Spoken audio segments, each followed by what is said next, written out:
In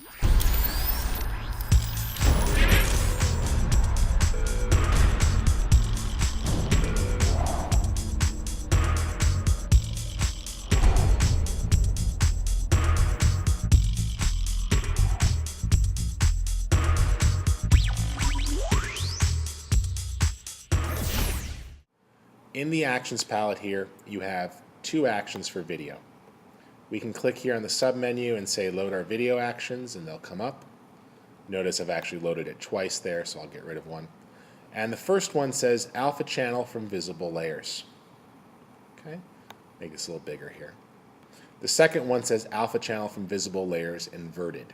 That's for people working on Avid type editing programs because that requires an inverted alpha. We can select this and press play, and what it does is it says it's going to make an alpha channel. Please turn off anything you don't want in the final graphic, and then you click continue. And you may not have seen it happen, but what it did is it went through and did about 10 steps and made the alpha channel. If you want to see what the action did, you can twirl it down. Now, that's pretty straightforward, and we just used it, okay? Same thing here. Let's open up something a little more complex. And we follow the same mentality. It says turn off anything that doesn't belong in the final graphic.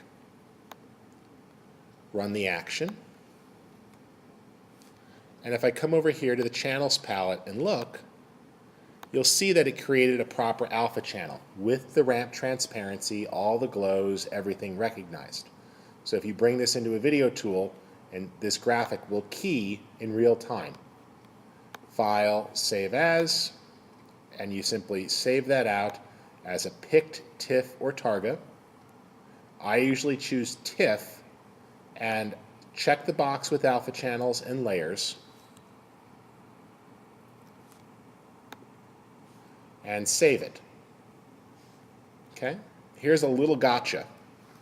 Do not check this box that says save with transparency. Don't. There's a bug in the TIFF format. If you have an alpha channel and you check the box that says save with transparency, it's like a double negative, and the two cancel each other out, and you have no transparency. And everybody I ask to fix it just looks at me and they don't understand the problem. And literally one person said to me, well, if you know it doesn't work, why do you check it? I said, well, I know that, but you don't know how many people tell me that they save their files with transparency and then it doesn't work. So don't touch this box, okay? And you save it, and it writes it out. And if we bring that into a video editing tool, it will key in real time over a video source. Okay? So that's pretty straightforward. There's other things, though, we can do with these actions. Okay? For example, this is just a sample file that has lots of things wrong with it. So that's what I'm going to use it for. And let me just open this up. And this image has just about everything wrong with it for terms of video, because it's got really fine details, it's got really bright spots, it's got all sorts of things. One of the things that I guarantee is a problem in this image, let's turn this off, is the amount of detail in it. Okay? Have any of you ever put images on a video screen and you've had them flicker or shimmer? Okay, things hit TV.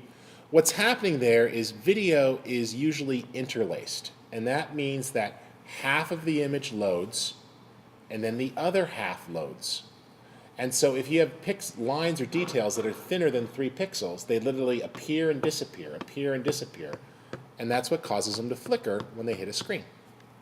So if you take advantage here, basically you could do this all by hand, and what I'm about to do is something like this. Duplicate the image, shift it up 1 pixel, set this to difference mode. You don't have to memorize any of this. See all those white areas? That's all the areas that are thinner than 1 pixel.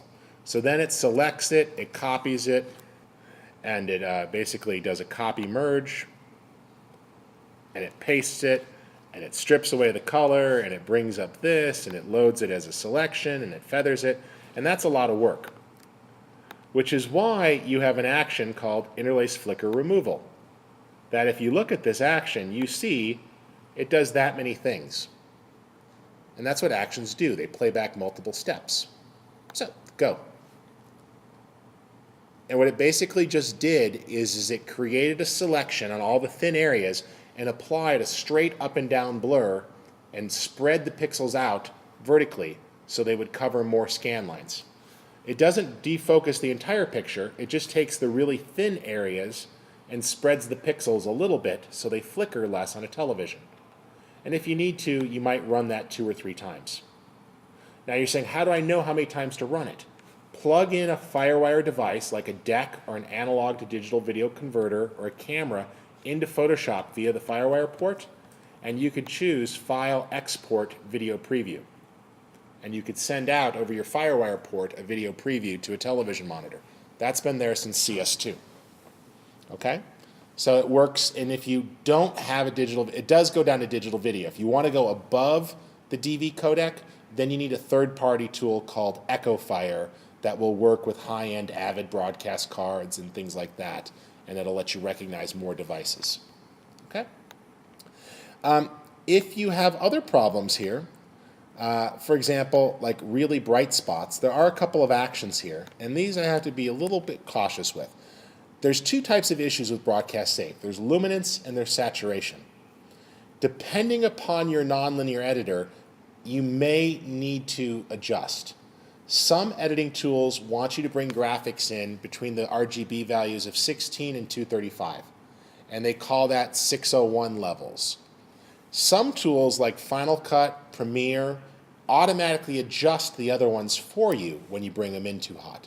So you sort of have to look at your individual nonlinear editor. Basically, if you bring in a graphic and you put it on a broadcast scope and the whites go above 100, then you need to do this to your graphics. So if you're working in an analog environment or you're working in an Avid environment. If you're working with a newer version of a nonlinear editor and you bring in a pure white graphic and it doesn't go above 100 on the scope, then you're okay. This allows you, though, like for example, broadcast safe saturation. See these reds and yellows down here? They're too intense for use in a broadcast environment. So I could run this action here, and it's going to automatically detect any areas that are too bright. And what it says is, if the layer mask that's applied is pure white, then you didn't need the action. Well, if I look at the layer mask here, you see it is not pure white, so it did actually do something. And what it did is it applied a saturation adjustment just to the problem areas, without width. And we could tweak that as needed, pull things down. See, there it is. Let's set that back up. And what it's done is it's applied a saturation adjustment and limited the adjustment to only the areas that were too bright. Now, why do I do it this way? Some of you may know that there is a filter in Photoshop called NTSC Colors. And you would think that this filter would do a good job. It's been there forever. I wish it did a good job. See, we have something like this, and we fill that with pure red. Okay? Red being one of those colors that's not very good in video. Pure red, that is. And if we run this filter video NTSC Colors, you see that it knocked that red down, right? Everyone see that? The problem is, let's blur this here. This filter does not have any sort of threshold or tolerance. So take a look at it now when we run it on this blurred object where there's a transition between the red and the white. Everyone see the problem? It just hard clamps down on the problem colors and there's no transition zone between safe and not safe. But if you use the broadcast safe saturation action, it attempts to isolate that down, see? And it created a blur zone there via the mask and tried to make it a little more gradual. And you can always select that mask if you need to and further blur it so it's a little bit softer, and that allows you to create the saturation adjustment a little bit more gently.